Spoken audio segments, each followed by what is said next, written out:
नमस्कार बच्चों। आज हम लोग भगवती चरण वर्मा द्वारा लिखित उपन्यास चित्रलेखा के 2 अध्यायों का अध्ययन करेंगे और उपक्रमणिका सहित इसके 2 अध्यायों की जो कथा वस्तु है उसके माध्यम से इस उपन्यास को समझेंगे। मैंने आपको इसके पहले भाग में लेखक के बारे में, उपन्यासकार भगवती चरण वर्मा का एक संक्षिप्त जीवन परिचय दिया और साथ ही मैंने आपको चित्रलेखा उपन्यास के बारे में भी उसमें संक्षेप में कुछ जानकारी दी है। और मैं आशा करती हूँ कि आप लोगों ने इस उपन्यास को एक बार पहले अच्छी तरह पढ़ लिया है। अब बात होती है कि इस उपन्यास का आरंभ लेखक ने किस तरह से किया है। लेखक ने उपन्यास का पहला परिच्छेद लिखने से पहले उपक्रमणिका नाम से एक भूमिका लिखी है और उस उपक्रमणिका में ही हम इस उपन्यास के लिखने के कारण को समझ पाते हैं। उपक्रमणिका में शिष्य का सवाल जो है एक शंका के रूप में होता है और गुरु और शिष्य के वार्तालाप से ही इसका प्रारंभ होता है, जहाँ पर शिष्य अपने गुरु से सवाल करता है और पाप की समस्या से ही इस उपन्यास का आरंभ हुआ है। उपक्रमणिका परिच्छेद में हम ये देखते हैं कि विशालदेव, श्वेतांक और गुरु रत्नांबर के बीच वार्तालाप हो रहा है। यहाँ पर श्वेतांक अपने गुरु से पाप पर सवाल करते हैं और गुरु रत्नांबर पाप को परिभाषित करने में खुद को असफल मानते हैं। इसीलिए वे अपने शिष्यों को व्यवहारिक रूप से समझाने के लिए उनको समाज के बीच में छोड़ने का तरीका निकालते हैं, क्योंकि समाज में वे अपने अनुभवों से सीखेंगे और समझेंगे और पाप और पुण्य को अच्छी तरह समझ पाएंगे। वो शिष्यों को समाज में शिक्षा देने के लिए छोड़ते हैं, ना कि उसमें डूब जाने के लिए। नगर के सामंत बीजगुप्त के यहाँ श्वेतांक को यह कहकर वो छोड़ते हैं कि बीजगुप्त भोगी है, भोग विलास वैभव में डूबा है और भौतिकता को ही सुख मानता है। बीजगुप्त स्वर्ग और नर्क की चिंता नहीं करता। इसी तरह विशालदेव शिष्य को ब्राह्मण होने के नाते वे कुमारगिरी योगी के पास छोड़ते हैं और ऐसा मानते हैं कि कुमारगिरी योगी वासनाओं पर विजय पा चुके हैं और संसार से पूरी तरह से विरक्त हैं। वह सुख की कुंजी भी जान चुके हैं। संसार उनका साधन है और स्वर्ग उनका लक्ष्य है। आश्रम में शिक्षा पूर्ण कर चुके शिष्यों को व्यवहारिकता सिखाने के लिए प्रायः गुरु समाज के बीच उनको ले जाते थे, जिससे वे भली प्रकार अपनी बात को समझ पाते थे।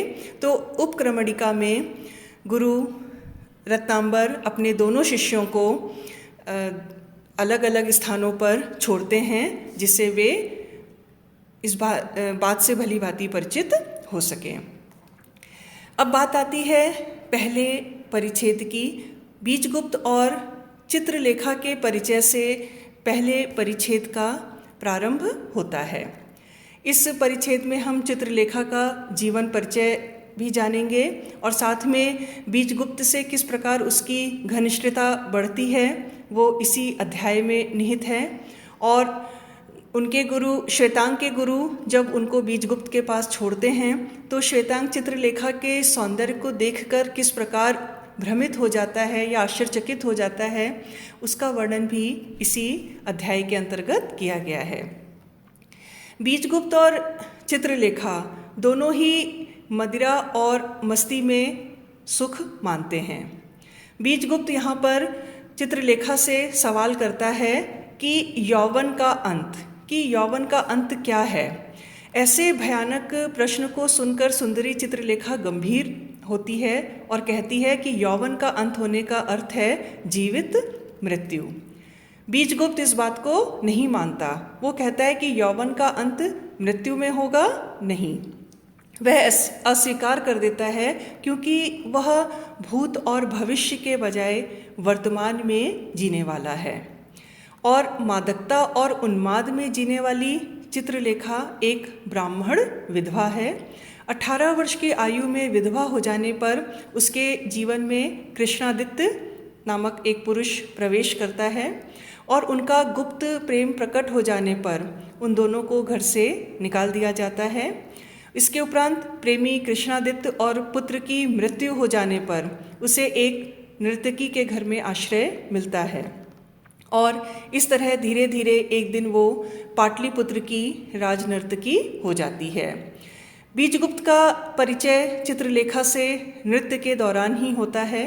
दोनों एक दूसरे को देखकर मोहित हो जाते हैं, पर चित्रलेखा किसी एक की होकर नहीं रहती, सो वह व्यक्ति बीजगुप्त से मिलने से मना करती है। लेकिन जब बीजगुप्त इसका कारण चित्रलेखा से जानना चाहता है और कहता है कि व्यक्ति से ही समुदाय बनता है, समुदाय की प्यास उसके प्रत्येक व्यक्ति की प्यास है, फिर यह भेद क्यों?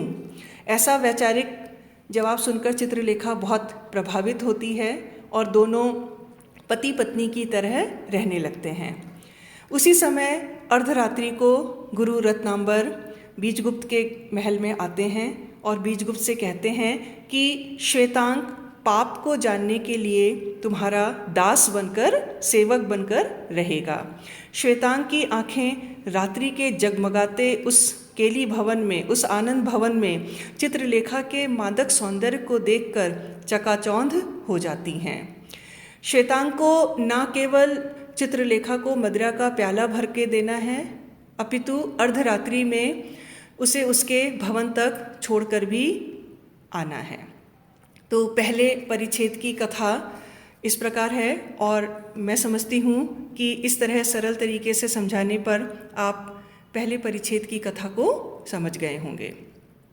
इसके दूसरे परिच्छेद में कुमारगिरी योगी की कुटिया से हम देखते हैं दूसरे परिच्छेद का आरंभ होता है और कुमारगिरी योगी का यहाँ पर अपने शिष्य मधुपाल से संवाद चल रहा है, जिसमें मधुपाल शिष्य जो है वो योगी से योग, संयम और शून्य जैसे विषय पर गंभीर चर्चा करता है और उसी समय वहाँ पर गुरु रत्नांबर विशाल देव को लेकर आ जाते हैं।